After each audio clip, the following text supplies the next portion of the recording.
প্রশ্ন করেছেন যে মার্গারেট থেসারের মতো প্রধানমন্ত্রী যিনি 11 বছর ক্ষমতায় ছিলেন, তিনি তো গণতন্ত্রের মধ্য দিয়েই বেরিয়ে এসেছেন, তাহলে নারীর অগ্রগতি করতে আল্লাহ দেওয়া ব্যবস্থা কেন লাগবে? ইউরোপের বহু দেশে সুশাসন প্রতিষ্ঠিত হয়েছে, ওখানে তো ইসলামের প্রয়োজন পড়ে নাই।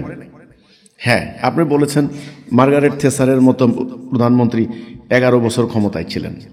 ওকে, আমাদের ভারতেও তো ইন্দিরা গান্ধী, এখন পশ্চিমবঙ্গের মমতা ব্যানার্জি, এরপর এক সময় ইহুদি জুইশ প্রধানমন্ত্রী গোল্ডা মায়ার, বলতে গেলে তো অনেক আছে মানে ওদের মধ্যে। আপনার কথা হচ্ছে নারীর ক্ষমতায়নের জন্য তো ইসলামের প্রয়োজন হয় না, আপনার প্রশ্ন হচ্ছে এটা না।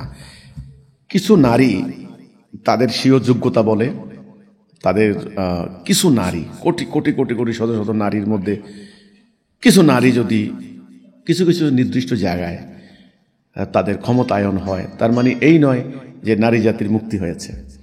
ইসলাম একটা সামগ্রিক জীবন ব্যবস্থা। ইসলাম একজন নারীকে প্রধানমন্ত্রী বানিয়ে বাকি সব নারীদেরকে মুক্তি দিয়েছে, এই কথা ইসলামের কথা নয়।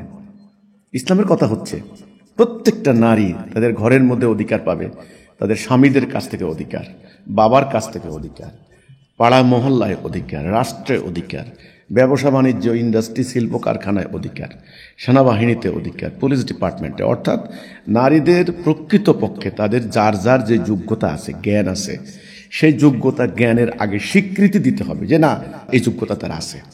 স্বীকৃতি, তার মূল্যায়ন এবং যথাযথ মর্যাদায় পদায়ন, এটা হলো সমাজের সামগ্রিক চিত্র। সমগ্র নারী জাতির কল্যাণের জন্যই ইসলামের আবির্ভাব। একজন মার্গারেট থেসারকে প্রধানমন্ত্রী বানিয়ে আর বাকি কোটি কোটি নারীকে বঞ্চনার শিকার করে, এটাকে কোনোদিন নারীর মুক্তি বলে না। তো এই জন্য ইসলাম নারীদের সামগ্রিক কল্যাণে কাজ করেছে। আমরা রাসূলুল্লাহর ইতিহাস থেকে সেটাই দেখি, নারীদেরকে সকল কাজে সকল জায়গায় অংশগ্রহণের সুযোগ করে দিয়েছে। আজকে গণতান্ত্রিক দলগুলি, সেকুলার দলগুলিকে সরকার বাধ্য করে 35% নারী রাখতে হবে। তারা এটাকে পূরণ করার জন্য তারা কি করে? ছলনার আশ্রয় নেয়। কোটার প্রয়োজন নাই, সংসদে সংরক্ষিত আসনের ব্যবস্থা করা হয়। আমরা বলেছি না, সংরক্ষিত আসনের প্রয়োজন নেই, কোটার প্রয়োজন নেই, বরং তাদের সঙ্গে বৈষম্যমূলক আচরণ করবেন না, তাদেরকে কথা বলার স্পেস দিন, সুযোগ দিন, তাদের জ্ঞান প্রজ্ঞা প্রকাশ করার সুযোগ দিন।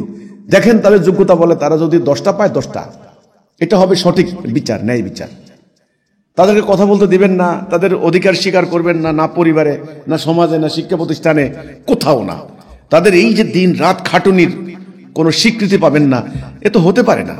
এই জন্যই ইসলাম সামগ্রিক কল্যাণের কথা চিন্তা করে। আর ইসলামের জীবন ব্যবস্থা ছাড়া মানুষের তৈরি জীবন ব্যবস্থা সেটা সম্ভব নয়।